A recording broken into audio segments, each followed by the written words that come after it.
Welcome, everyone. Ooh. The view is changed. I need to change it back for myself because I can't. Just a minute. Becomes too much to just stare at your face on the screen all day. Happy Hanukkah, everyone. People are still coming in, and I know they will. Hello. And we'll just try right now to mute ourselves. We'll have an opportunity to talk to each other later. In the end, we can wish each other well and send greetings. Right now, we can use the chat if you want to send greetings. But it's so wonderful to be able to bring in the fourth night of Hanukkah together. Hanukkah, which comes from the word Hanukkah in Hebrew means dedication, dedicate, right? Because it comes from the rededication of the temple as the Maccabees sort of took the temple back from Antiochus and then rededicated it and made it into a sacred space again. And so I think Hanukkah is all about rededication and what are we going to dedicate ourselves to? What are we going to commit ourselves to bring more justice to this world? It is a hard time. It has been a really hard time. We were just talking with a congresswoman that this morning she was on the steps of the Supreme Court. I was saying we were holding a faith leaders press conference in the very synagogue down the street as we sat here and we're listening to the Supreme Court debate Roe v. Wade as it tenuously hangs on by a thread. As we think about horrible things that are going on, like another instance of gun violence in our schools, as we see so much darkness, it's our job to bring more light to this world. And so it is so important that we dedicate this day to seeking justice, to seeking light, to seeking more peace in this world. And what better way than to have the national view down to the local view, to hear from our elected leaders, and our elected leader who is part of our own community, and to hear from our students, the next generation. As I said to them privately, we have put so much on their shoulders, and I have so much confidence in each and every one of you. So just so thrilled that you're all here this evening. Thank you. And I'd like to introduce Sally Rosenfeld, who is the chair of our Social Action Committee at Congregation Beth Israel, tirelessly working for justice, also a member of our Board of Trustees, and just a general doer of all good things in the world. And so thrilled that she is going to lead us in the lighting of our Hanukkah candles tonight. Thank you, Rabbi, and welcome everyone. And if you have your own candles to light, or if you want to join in the blessings with me, please do. Goodly crowd. Baruch atah Adonai Eloheinu melech haolam asher kitshanu b'mitzvotav v'tzivanu lehadlik ner shel Hanukkah. Baruch atah Adonai Eloheinu melech haolam she'asa nisim lavoteinu bayamim hahem b'zman hazeh. And now you know why I don't sing with the congregational choir. Okay. Well, welcome again. Tonight is CBI's second annual Social Action hosted Share the Light Hanukkah program, and our focus is climate justice. A powerful midrash reads, "Do not destroy my world, for if you do, there will be nobody after you to make it right." Jewish teachings are clear on our responsibility to protect the environment. Tonight, we have the opportunity to listen to and to learn from wise voices, CBI member and US Representative Suzanne Bonamici, and members of our CBI youth community. And now I get to hand off to my daughter, Lisa Frank. Thank you. Happy Hanukkah.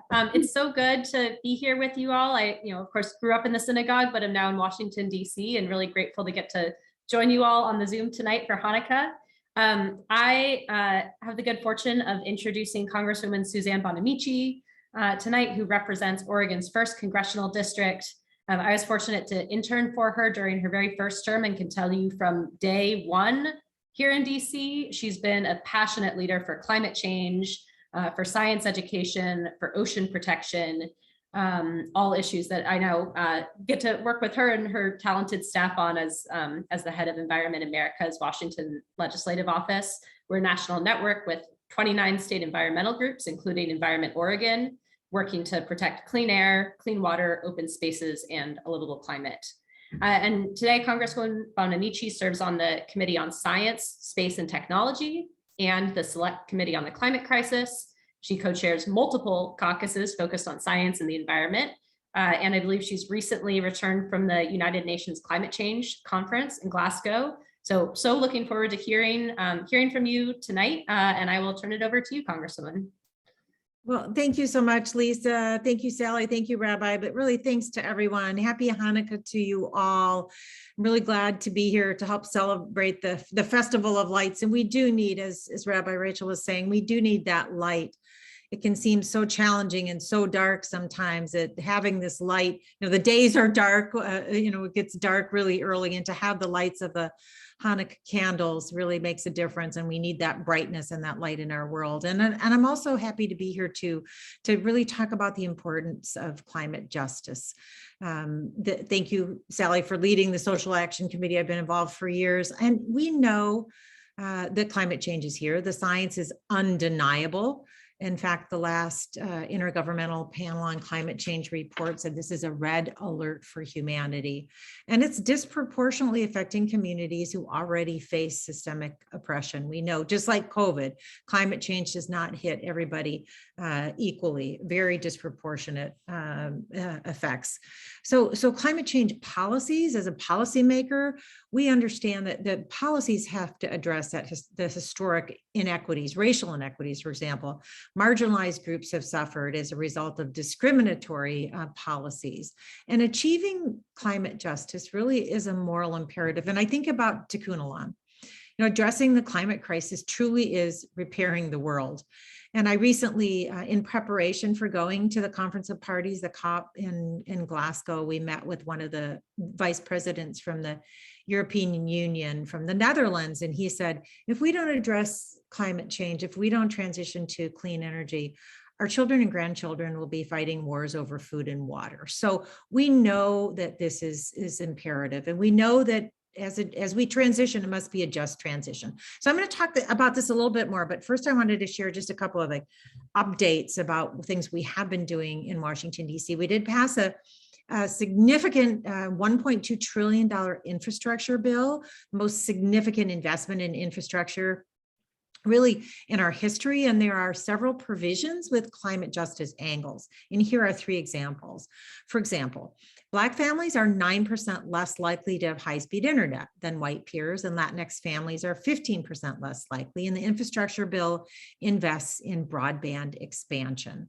Black workers commute by public transit at rates about 4 times those of white workers. And in the infrastructure bill makes the largest ever federal investment in public transit.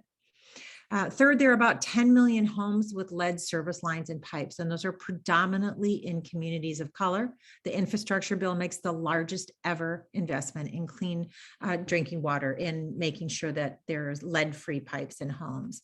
But we know also that infrastructure bill itself is not enough.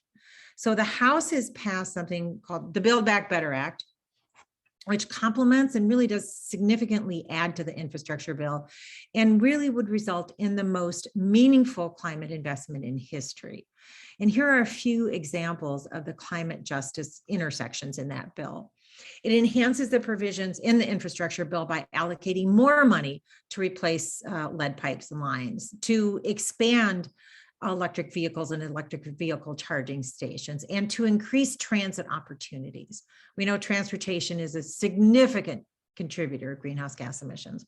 It extends and expands tax credits, and those are designed to incentivize really economy-wide decarbonization. There's a $29 billion investment in a greenhouse gas reduction fund, and at least 40% of those investments will go to low income and disadvantaged communities. There's a $3 billion investment in environmental and climate justice block grants, and those are for community-led projects that address environmental and public health harms related to pollution and climate change. There's $4 billion for reconnecting communities that have been divided by highways. And we see that even in places like Portland. Those have historically been predominantly Black neighborhoods where highways were built without regard to the people who have lived in the neighborhoods. And then there's a revival of the clean manufacturing tax credit with priority for energy and environmental justice communities. So now what do we need? We needed to pass the Senate. So those conversations are going on right now. That's the challenge of working in a bicameral legislature. Something passes one chamber and it still has to pass the other, but there was a lot of preliminary work done to line that up and changes made to hopefully get it through. And we hope quite soon, sometime this month. So in addition to these two historic pieces of legislation, there are other ways that we're addressing climate justice and throughout the work that I'm doing, especially on the Select Committee on the Climate Crisis. So I was really honored to serve on the Select Committee. It's a fairly small committee, and Speaker Pelosi created it in the last Congress. And our task in the last Congress was really drafting our bold, sort of comprehensive plan to combat the climate crisis and to reach net zero emissions by mid-century. And environmental justice is really at the core. It's a more than 500-page science-based comprehensive report with 12 different pillars, but environmental justice are really written throughout. And as we wrote that plan, we kept that in mind, that and workforce, the jobs piece, to make sure that people, as we transition, will be able to transition into a good job. So I'm a co-sponsor of the Environmental Justice for All Act, which is a comprehensive environmental justice piece of legislation. And much of that is incorporated into the Climate Action Plan. So it will strengthen the landmark environmental protection laws, create grant programs to address public health and environmental issues for underserved communities, and more. And then another thing I want to mention too is that throughout, when we were writing the Climate Action Plan, and as we are passing pillars of it and pieces of it, we made sure that we were getting input from and hearing the voices of communities from across the country. So we had a lot of outreach with our tribal communities and learned about, tribal expertise in combating climate change, which is really part of Native culture, absolutely protecting the earth. So we recently had a hearing where we invited tribal leaders to come and testify and learn from them. Indigenous tribal ecological knowledge is passed down, it's been passed down through centuries, and preserving the planet, preserving land and water and species is really important to Native culture. So we discussed also the importance of respecting and collaborating with tribal nations. And then also I'm working on a bill to create a National Economic Transition Office. And this is part of a just transition.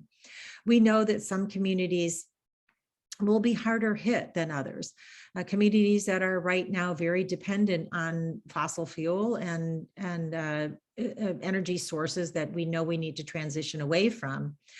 So we need to improve and align our federal resources and make sure that we have a strategy to manage that transition in a way that will help protect the communities that have been disproportionately affected by climate transition. So that is something that I'm excited about working on to make sure that, our hardest hit communities, we don't want to put people should not be out of a job. They should be able to get the skills to get into a good job with a living wage as we make the transition to clean energy. And there's so much potential, tremendous amount of potential out there with our clean energy economy. So I also want to share just a couple of thoughts about how and why youth can make a difference in this area. And youth really has been making a difference in this area. Students have led so many of the efforts to make voices heard, from Sunrise Movement and Greta Thunberg, and so many people who have raised their voices, and rightly so, because the policies that we're working on today are going to affect young people longer than they're going to affect me and other adults. So it really is about future generations. So I'm really encouraged to see so many students take leadership roles and be impassioned about addressing the climate crisis. I wish you didn't have to fight this battle. I wish that prior generations had stepped up. But that being said, I'm so grateful for your activism. Keep educating your peers, your family, your parents, people you know, because the science is on our side, and it's compelling. Learn how to discern fact from fiction in the media. There's been a lot of misinformation, and there will continue to be a lot of misinformation and disinformation about many issues, including climate. I'm encouraged that in my time in Congress, which has now been almost 10 years, I've seen a shift in the acceptance, and now it's more, what do we do about it? Not does it exist? So stay apprised about current events and really stay engaged. As soon as you're 16, you can register to vote in Oregon. That's not true everywhere, but in Oregon, you can register when you're 16. You won't get a ballot, of course, until your voting age of 18, but it is really a way to show, to get involved and to show that you really care, because from the local, state, and federal, people who are your representatives need to hear your voices. And so register to vote, put climate at the top of your priority list. And look for local volunteer opportunities. Really get involved. It makes a difference. And this important work happens at every level. There are local decisions that are made that relate to how we address climate change, certainly at the state and federal levels as well. And don't hesitate to call or write to your local, state, and federal officials. It's real easy to find out who represents you, although the lines are changing with the next election, but you can easily find out who represents you. And then send an email, make a call. We keep track of every input, every call and email that comes into our office. So, and I want to hear what's on your mind. It matters to me as your representative, or whoever your representative is, because I know certainly the Temple congregation is spread out, but let your elected representatives know. So I really look forward to listening to more, hearing more from you and your concerns. I do want to introduce Jenna Merenstein, who's on the call with us tonight. Jenna works in my DC office. I can't do what I do without my wonderful staff. So Jenna's here as well. And just thank you so much. I'm going to stay on for a bit and listen to your conversation, but thanks for all you're doing, and thanks for the opportunity to join you. And happy Hanukkah. Thank you so much. I know it's late in DC, and I know you work all hours, but we're so appreciative, and this is the blessing of technology, as we were saying, that we can still bring you in from there. I appreciate that, Rabbi. And I'm going to stay on for a while, but I still have homework for tomorrow. So yeah, I'm sure you do. I'm sure you do. And I'm sure Jenna has lots of homework to do as well. If someone was going to make one call or send one email, what would you say is the issue that we should be focusing on right now? Do you think it's the Build Back Better in the Senate, or what do you think might actually move in the little bit of time we have left? That's a really tough question, Rabbi, except what I would say is right now, the key is getting Build Back Better passed in the Senate. So don't hesitate to reach out to our senators, Senator Wyden and Senator Merkley, and let them know how much you care about this. If you have family and friends in other states, let them know as well. It is really key to really helping to make this transition with those investments that will make a tremendous difference. There's also a big workforce piece in there to make sure, as I mentioned, the jobs are really important in this. Make sure that people can scale up and get good jobs. we have still a lot of people struggling in this country, and the opportunity for them to get the skills to get a good job is really important. And there's great things in there like childcare and paid family leave, as well as the very, very important climate provisions. So I would say that is right now number one, because we passed it. But also I have to say that for those who care about democracy, the voting rights as well, because there's as we know, voter suppression efforts happening across the country. So we are fortunate in Oregon because we have a fair, open, efficient, and safe way to vote, but a lot of people don't have that. So voting rights, the House has passed the John Lewis Voting Rights Act, and we'd like that to pass the Senate as well. Yeah, we are so incredibly fortunate to live in the state. I don't take it for granted any day. I've lived in a lot of different places, but it is pretty amazing. And I think we've gotten pretty good also of knowing folks in other states to reach out to make sure that they put some pressure on their elected officials. So I think that's some really good homework, that those family members and close friends that you have in other states, reach out to them on Hanukkah and make sure that they've made those calls, help them send in those emails and those letters. But thank you. We can't thank you enough for being such a champion for Oregon, for our district, for our community. And we're just so appreciative of the time that you always give us. And some of these youth, actually, we're going to be in DC not too long from now, learning more about justice from a Jewish perspective and visiting your staff and our other delegations. So we're always, again, just so grateful. Thank you so much. And I hope I'm here when you come. Sometimes the timing doesn't work. I know. Out. It's always on a Monday, so we get to hang out with Jenna and people like that, and that's great. Rachel, my chief of staff, and others. Yeah. And we know that they're the ones who are doing the work. So no, they do. That's true. It's all a team. We appreciate every single one. So thank you. And I'm gonna turn it over to Lisa, and I hope, Lisa, that you'll talk a little bit about your journey to this place as inspiration, and then who will lead us in a conversation with some of our youth leaders. Sure, thank you. And thank you so much, Congresswoman and Rabbi. Again, great to be here. I'll just share really quickly. This conversation is really exciting to me because I first got involved in working on climate change as a high school student at Lincoln High School. I was part of a group called the Multnomah Youth Commission that was working to try to get the Youth Pass, free transit access for all high school students in Portland, both because we knew it was an important justice and just access issue for young people to be able to get around the city, and a really powerful way to tackle climate change, to be using transit and walking and biking instead of driving to school and everywhere else where we needed to go. So I'm so excited to hear tonight from Naomi and Diego and Anouk and Io about their experience as young people working on this issue.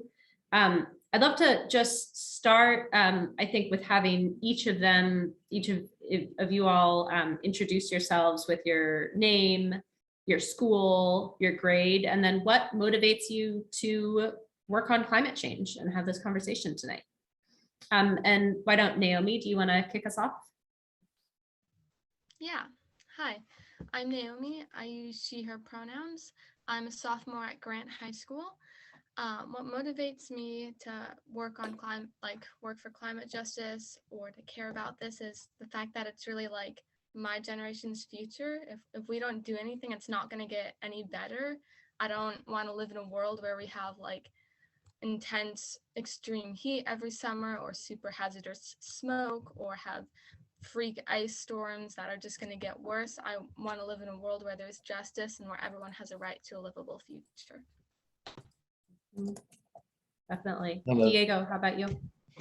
My name is Diego Romero, and I'm a sophomore at Lincoln High School. I'm really excited, I guess, to engage and listen in a conversation with my peers, just to hear, I guess, what they're doing in regards to climate change, and to see, I guess, what I can take away from it, the conversation, and how I can maybe apply that to my own life.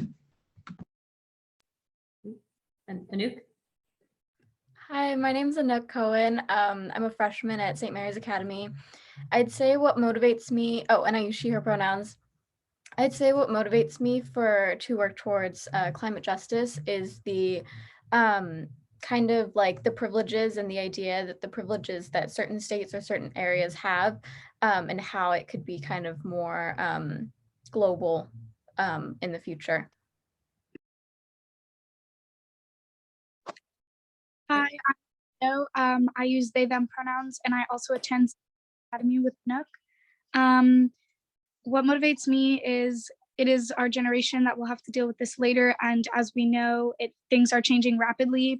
So if we don't get on it and if we don't get the young people involved to be able to be prepared to work on it farther when we are at an age where we have more power and where we can vote, if we're not educated, we're not going to be able to fix it in time. And it is the planet that we're going to be living on for our life. Definitely. And then I'm wondering how are you all seeing climate change impact your lives now, or impact other young people either in, in the state, in Oregon, or other things that you've read about happening around the world? And then any of you are free to jump in and share. Well, I think if we just, I guess, look at the heat wave that happened this summer in Portland, and I guess it didn't affect like me all that bad, but a lot of places in Portland, the infrastructure that they live in, like not having access to air conditioning, and also I actually did a lab about this in my chemistry class, and we looked at how, I guess, the materials that made up the buildings, particularly on the east side of Portland, really trapped heat, and that really, I guess, exacerbated the damages caused by the heat wave. Yeah, I also saw, I wasn't actually in Portland when the heat wave hit, so I don't have as much knowledge to share on that part, but I see not only with other states and other countries, but I see within just like in even like not super, I guess I wouldn't say fancy, but like not super wealthy parts of Portland getting not as much resources as other parts or other cities. And I see that even people I know who live, I don't know where, but people I know who live in different areas don't even have like compost, or they don't have like air conditioning, and they don't always have clean water. And even just traveling in the United States or abroad, just seeing that like the resources that we have in our kind of everyday lives, even though it's not enough to entirely solve climate change, it is kind of like the working forward, I guess, to get there. And just seeing that like not everyone has those resources, and like kind of like how do you get them for everyone else and more widespread. I'm seeing it affect in, like what Diego said, the heat wave this summer. My bedroom got up to 104 degrees. We have Yikes. AC unit, that window unit that is shared through the house, but so the highest point that my room got was 104, which should not happen. And especially as we talked about in previous years, like, oh, it's really crazy, like look at Australia's fires, like look at this. And then kind of I feel like for a lot of my friends and people I know, that the heat wave being in Portland this year was a kind of a big wake up call, being like, oh, we're not that far away from all of these problems. And like as we look outside right now, this past week has been really warm, and actually some of the cherry blossoms have been blooming in certain parts of Portland, and it's December. They should not be doing that yet. And I went to school at Harriet Tubman for middle school, which is right along I-5, and was fighting the battle for that expansion, and still am, because we saw that affect us on a daily basis in being outdoors there and having restrictions in how much we can be outside because of that, and how that affects the community around us and friends living in that area, historically having family in that area during the original like building of it. And tell me more about that. So you were restricted in how much time you could spend outside because of the air pollution from the highway? Is that? Yeah, our recess time, like we had shortened time that they were like, you can only spend this much time outside during before and after school hours. Obviously there's not much control, and they weren't going to try that hard, but they were like, stay inside if you can while you're waiting. And our PE classes, I never had a PE class that we went outside. And like my elementary school, my sister would like, run around outside for PE sometimes. And we didn't do that because they didn't want us to be having more exposure time that closely to the highway. Kind of to add to what Io said, we both went to very similar middle schools. I went to Ockley Green Middle School in North Portland. And I remember kind of like the food waste issue that we would have. We weren't having a lot of issues like air pollution like Iowa was, but we didn't have access to things like compost, which I know that a lot of Portland families have access to. And we had to like, there would be a lot of food scraps. There was barely any, we had like milk containers, but they were lined with wax, so you couldn't recycle them. And kind of just like all the things like you would see trash just like outside because no one like really knew what to do with it.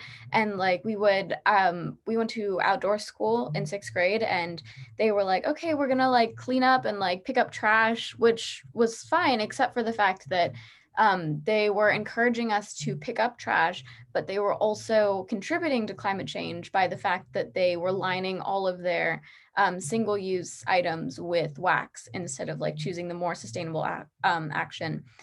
So I guess just like growing up in like a lower income neighborhood and going to not very privileged schools and kind of seeing that like the resources we get are not the same resources you can get at home or you can get at schools. Especially now being in a private school, knowing that we have resources to like, I don't know, just like all these things, and they're like trying to get us like hot passes. I'm like, that wasn't even considered when I was in middle school. So I guess just like seeing the effect it has on different areas. Yeah, and I'm glad you brought up the food waste issue because I think, often we think about recycling and climate as two totally separate things. But food waste, there was just a new study that came out that it's a larger contributor to climate change than the airline industry, right? So it's a huge part of the problem. If we just didn't waste all that food and could recycle more, that would be a great solution. So I'm glad you brought that up. I would love to hear some from you all too about some of the solutions either that you've seen at your school or things you've done in your personal life or solutions that you would like to see folks like Congresswoman Bonamici, not to put her on the spot again, or leaders at other levels of government implement to tackle climate change and climate justice.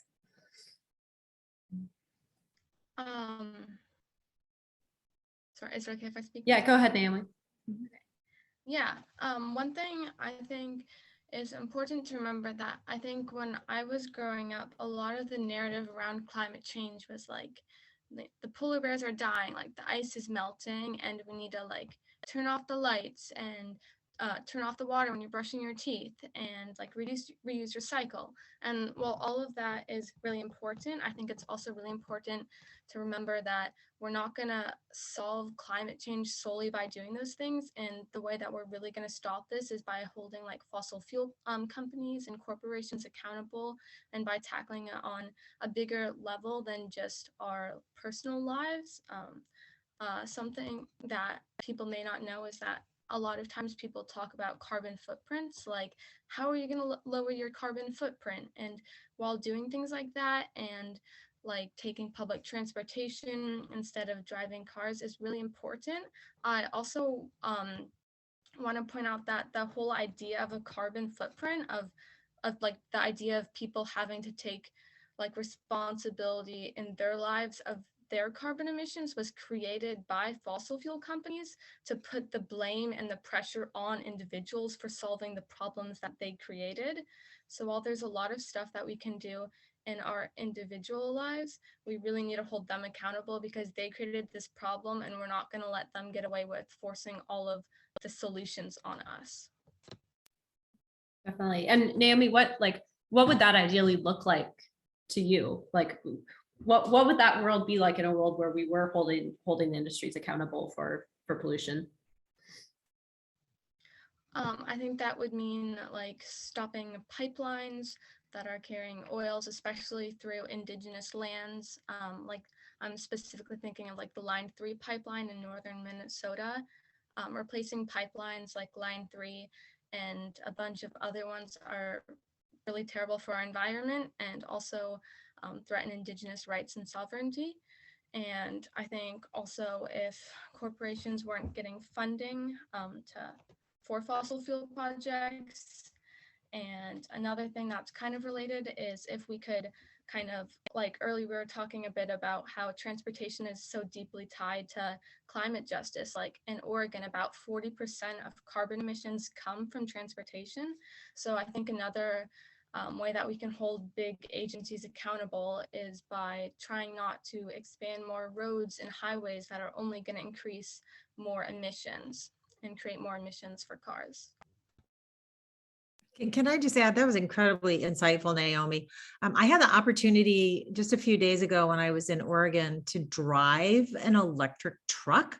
I drive an electric car, but I had an opportunity to drive an electric truck. And there's a company up in Portland, Daimler, that is making manufacturing in Oregon electric trucks. And they have partnered to have a charging station for the electric trucks and for electric school buses.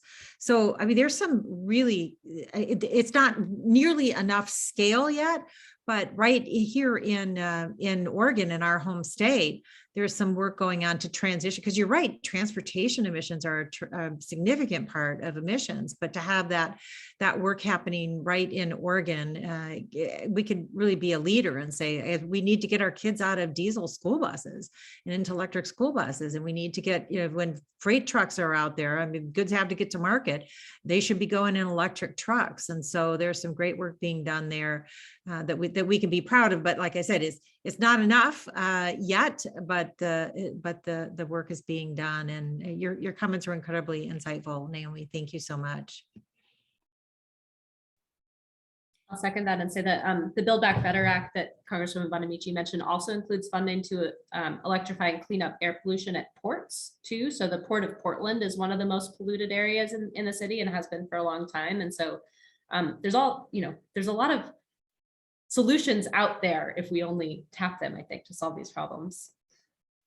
That's great. Thanks, Naomi. And then Add to yeah, that. sorry, go ahead. I was just going to say that I think another solution could be, I'm not completely sure if this is a thing yet, but to potentially have a lot of things in Portland that are like transportation systems like the MAX, or really just rail lines in particular, like the MAX or the streetcar, things like that, to be solar powered, knowing that, I take the MAX home from school every day, and the latest MAX goes until 1 a.m. and the earliest one starts at like 6 or something. So a majority of the time that the MAX and the rail systems are running is during daylight. So thinking that it could potentially be turned into solar power instead of like, I don't know, gas or something like that, I think could be really helpful. I think also kind of giving the accessibility to all students in Portland and hopefully across the world eventually, that to have public transportation. And I think also to kind of start implementing more public transportation into roads, because I've noticed, like, I take the streetcar once a week and I see that it takes just as much time to get 1.5 miles as it does to take to 5.5 miles. And I think that something that could potentially help with that, and I mean, I know it's because they have to go the same speed as cars, but I think it could be helpful to start implementing, like having certain areas for streetcars or for railroad system in particular, because I think that'll, the reason particularly people don't take public transportation is because it's slower. And I think kind of getting to the point where it is eventually faster and it is close to the proximity of speed as a car would really encourage people to start taking public transportation more. I really agree with that. And to part of the prompt of the question of what solutions are we seeing, and to what Lisa, you had said earlier, I am very glad that Portland Public Schools, this doesn't apply to private institutions, but Portland Public Schools, everyone that I know, and I think this is for all of the high schools, you have hop cards on your student IDs, which I think is very good and helps get more students to be able to accessibly take those routes. And I also agree with having more frequently running buses, because I do know that like some of my friends at school who take buses, specifically if you're going out to more rural areas, the buses run every 30 minutes, every 45, some are hourly, which is definitely less of, if you miss that, then you're you're kind of stuck for a little while. So I'm very lucky that I live in Northeast Portland and in a more city central area, both with where I go to school and where I live, that my buses run every 15 minutes, which makes it a lot more frequent and easy. But having that accessibility, especially out to rural areas and all over the place. And as Anouk says, and Naomi said about transportation being prioritized, I think that definitely goes in with the highway expansion that I touched on earlier with I Went to Harriet Tubman. We know that with the I-5 expansion is not going to be a good idea. We know that the people that and Odot who have been trying to get that to happen, we know that they know that that's a bad idea. And so that is definitely one of the solutions that I would like to see as a youth, is having transportation be put first, or at least higher on the list, and for the highways and roads to not be expanded, because that won't help with the climate for sure, and will not help solve the solutions that they think they will either. Agreed. I'll share just personally. After college, I worked as a bicycle advocate in Washington County. So spent a lot of time. I didn't own a car, and so was relying on transit and biking to get around the county. And the system we have now with Max Everything was great. Like, it was possible to do that and get around the county, but it could be so much better and so much more efficient. But even today, at rush hour, it was often faster to take Max to Beaverton than to drive it. So the more we could be expanding those options, the better. That's great.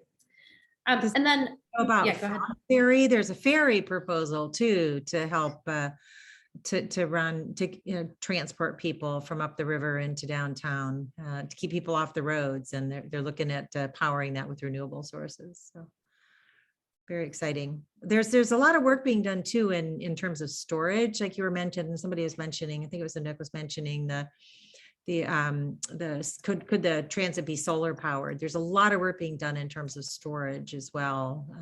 Once the energy comes in, you have to store it to use it in off hours. So with that battery work and battery storage work that's going on, and looking at other renewable sources as well, like a wave energy. There's a tremendous amount of power in the waves and tides, and over at the coast, there's a site where they're researching tapping the power of the ocean for energy. So lots of great work being done in terms of where do we need more research and development to make sure that we can really make this transition happen. And then I know all of you are not just certainly very impressively knowledgeable about the issue and the solutions. You're also all working at clubs and with other young people and other organizations like Sunrise to tackle these issues. So I'd love to hear a little bit more about some of the things that each of you have been advocating for, working with your peers, including if there's ways for all of us that we should be supporting those efforts and getting involved too. I can start. Okay, Yeah, so I'm a climate organizer with Sunrise PDX, the PDX chapter of the Sunrise movement. So the work I do in there, I'm currently kind of focusing on transportation justice. So like I was mentioning, Tubman Middle School and the highway, that I-5 that goes right behind it. I had some friends who went to Tubman Middle School and have the same stories of being told, like, if you are outside at recess too long, like you'll have a really high risk of lung cancer, and students who have already gotten asthma from the exposure. So I'm working on a campaign called Youth vs. Odot. And so we're striking outside, or it's not really a strike, but it's a rally outside of Odot, which is the Oregon Department of Transportation headquarters every 2 weeks. And so we have some demands, which one of which is an immediate moratorium on all freeway expansions within the urban growth boundary, which is kind of just inside Portland, because on highways, the main ideas for expanding highways are to reduce congestion. And so the idea is that congestion is what contributes so much emissions to transportation. And while congestion can be really bad for emissions, ODOT and other agencies' plans are to add more lanes to highways, which seems like then there'll be more space for the cars and less congestion and less traffic, and then there'll be less emissions. But we know because of science and induced demand that if there's more lanes, that just means that there's going to be more cars. And if there's more cars, then that just means more emissions. And so by expanding freeways, we're going to worsen the effects, and specifically on the I-5 Rose Quarter Freeway by Tubman Middle School. It's also an example of environmental racism. The highway was specifically placed there in the 60s to divide a Black community. And so it's really important that we work to fight this and to reconnect that community that was decimated by the freeway there in the past. And so you should follow our Instagram for that, Youth vs. Odot. I'll drop that in the chat in a second, but we would love if you'd come out to support us and work for justice, for racial justice and climate justice and transportation justice. Well said, Naomi. Turns out adding more cars to the road is not a climate change solution. Who would have thought? Well, electrifying those cars can help. Diego, how about you? Yeah, I'm involved with an environmental club at my school, and we look at kind of what worldwide different countries need to do in order to, I guess, like mitigate and limit the effects of climate change, and just looking long term and how we can keep global temperatures from rising to a certain level. Yeah, and I guess we also look at kind of how third world developing countries and then countries like America, very developed countries, how they each need to play a part in that. And Diego, do you think we as the United States, as a very wealthy developed country, are we doing enough, and what more should we be doing to help other countries? I think America should definitely, I guess, we need to be doing a lot more in order just like to start lowering our own emissions, but also there's a lot of technologies that America has access to that a lot of the developing nations don't. And I guess getting that technology, especially in the energy industry, like talking about solar and wind and hydroelectric, all these different renewable energy sources, being able to, I guess, get that to third world countries is definitely important. Great.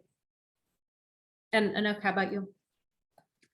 I'm personally not included in a lot of like the clubs that we have at St. Mary's. I'm looking more, I say that like my main focus right now with activism is around racial justice, but I think something that I'm trying to work the most on is kind of like informing others on, like, I guess that's kind of like what I would say my role is to kind of inform others on like kind of what we're lacking, or like just kind of call people out. And I think that people get really intimidated by that. Like we just had this whole thing at school where that involved that. And I think that kind of like what I'm determining my role is kind of like to be the advocate that like does it. I don't necessarily want to do things for credibility or for like to get like a, I don't know, stamp of approval, but I guess just like to do things because I think it's right. And I think that something particularly that's really informative to know is that at the beginning of COVID, like when all of these countries were like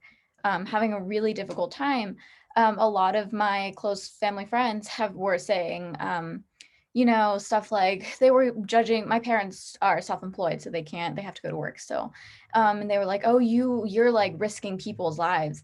And my parents were like, look, these third world countries don't have like this and this. Like, why do you think like you're so special because you have like a day job, right? And I think the same applies to climate change, is that like places like Indonesia have holes in their roads, right? They don't have the accessibility to just like do whatever they want all the time, because what they rely on is like tourism and tips and things like that. But especially during the pandemic, those kind of third world countries have been especially struggling. And as someone who has actually been to Indonesia, and my leg did fall in one of those holes actually, so I have very close experience to this.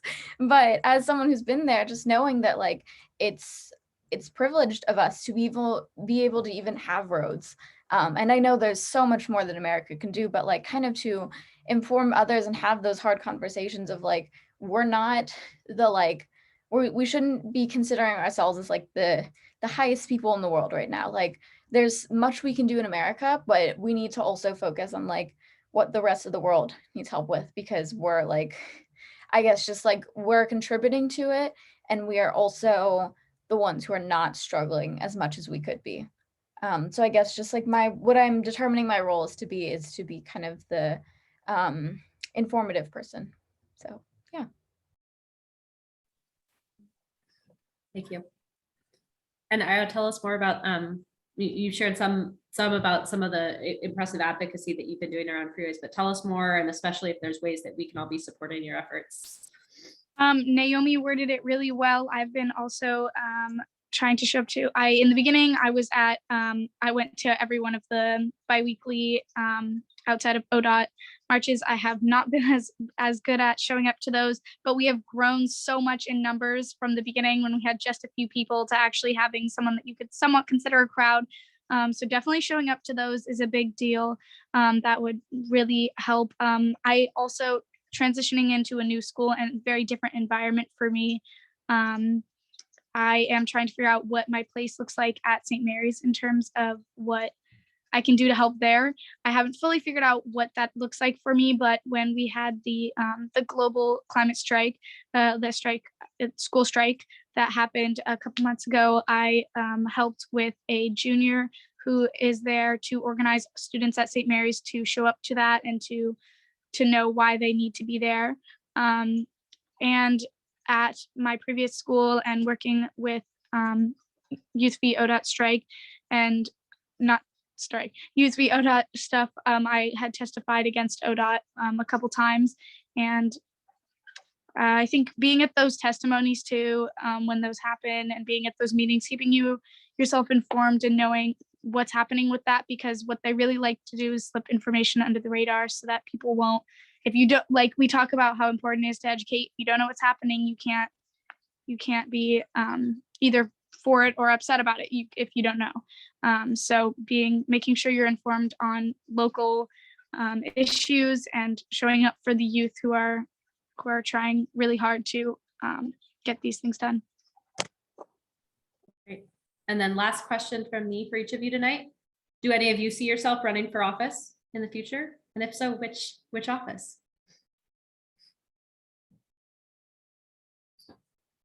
I hope you don't mind if I start. I'm not really sure, mostly because I don't know if that's kind of the place I would want to take. I could definitely see myself as a leadership role.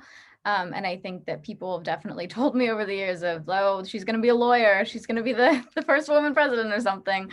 But I think I see myself doing more things that, as activism is something that I'm passionate about, I see myself doing it more kind of like I said, as kind of someone not to like think. Like I love people being like, oh, I'm grateful for this, I'm grateful for you, but I don't necessarily want my role in kind of like the expectation of doing the right thing to be always like thanking them, or always like being like, I'm so grateful for you doing this. I kind of want it to be more on the people who are struggling the most, as someone who is pretty privileged when it comes to climate change, of having recycling and compost and some like solar panels in my house, and kind of just like being privileged in the way that I can do things and get away with it. And I think that that's not always the case for more marginalized communities, and that I would rather do something to lift them up than to kind of get thanks for my own privilege, I guess. Roger that. Io, how about you? I would agree kind of with the Nook. I don't think I would run for office. It is important to me, but I think it's, and I say this too with a lot of respect, is it's a difficult role, and it is difficult to have to, you're responsible for a lot, you work really hard, and I don't know, I think being on a more community-based level for me is more comfortable. And I also think that there's so much work and so much ability to be direct with people around you when you are not in a position of necessarily like leadership or power, where you have a lot of pressure to be very like even along, you have to please enough people on both sides. And I think working in communities and strengthening the smaller groups to the extent that you can is more powerful for me, I think. Diego, how about you? Yeah, for me, I guess my passions lie more in math and science. So We need those in policymaking too, for sure. yeah, but just looking forward to, I guess, climate change, solving these problems. I think I'd probably be more on the front of developing new technologies, and I guess not really leading like the policy changes, but more on a math and science based approach. Also really critical. And Naomi? Yeah, people like I've talked to, I've always said that organizing is a lifelong journey, and organizing is definitely something, it's a passion of mine, and I'm sure it's going to be something that I'm going to be passionate about for the rest of my life, because I mean, organizing and fighting for justice is really hard, but it's really powerful when you can see something you're working on like become policy or become established or achieved. And so I think that in the future, if my organizing journey or activism journey took me to a place where it would be a practical for me to step into like a policy role or become like a politician or run for office, then I would probably seize that opportunity. But I think that for right now, I'm really happy to just work at a community level and organize there. Thank you. We need it all. Well, thank you all. So that before we end, I'm glad I stayed for that question. When I was in high school, I had no idea that I would be in elected office. And if somebody had told me I would be, I would have said, I would not have believed them. I ended up doing some volunteer work at Legal Aid, helping low-income families, and then ended up going to college. I started college a few years after high school because I didn't know what I wanted to do. And then community college, and then college, and then law school, and working at Legal Aid and helping people. And then I didn't even realize that I myself could be a policymaker until much later, when I became an education advocate when my own kids were in school, and started advocating for schools and school funding and school equity at the state legislative level. So the reason I'm telling that story is please keep an open mind. But I also wanted to say, we offer internships and paid internships in my Beaverton office and in my DC office. So as Lisa knows, it's a great opportunity for people to find out what it is that we do in the day-to-day work. And I have had, well, COVID's been, of course, really challenging, but throughout the years, many interns, and some say, do the internship and say, whoa, I don't think I'd like this. And some say, this is really great. I want to work in policy making, or I'd like to run for office. So regardless of whether you think you would like it or not, I offer you, if you're interested at all, to apply for an internship. Senators have internships as well, so you can really get a sense of what it's like to be on the front lines of making policies. So this has been great. I'm so glad that I was able to join you and hear your thoughts and your ideas, and just to say thank you again. So happy Hanukkah.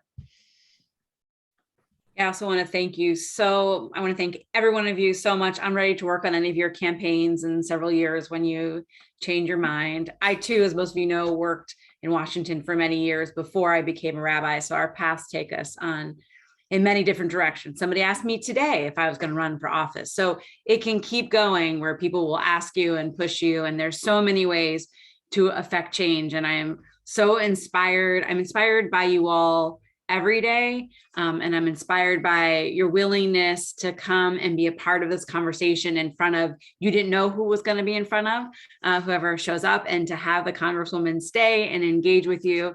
I'm just so grateful. I just feel the abundance of light that has been brought into this space on this dark night that we needed. And so thank you to each and everyone. Thank you, Lisa, so much for taking your time to come and moderate and inspire us with your journey and passion that began when you were their age and where you can be. So it's all so inspirational on this journey, and it's a lot to think about and how we can really make a difference. So as we're thinking about rededicating and this Hanukkah, you've reminded us, and may we be continually reminded about climate justice and all the justice that we need to bring into this world, and use the flames of our candles to really light a revolution. And that's really what you're doing and starting. And so that's my blessing and wish for all of us today. So thank you. Happy Hanukkah. And if we want to unmute and just say happy Hanukkah to each other. And I know there's been some appreciations in the chat. I really thank you. Happy Hanukkah, everyone. Happy Thank Hanukkah. you. Happy Hanukkah. Thank you. Happy Hanukkah. Thank you. From the Thank you. Frozenville. Thank you. Thank you. Thank you, program. Thank you. Happy Hanukkah from the bike. There you go, Claire. Technology is an amazing thing.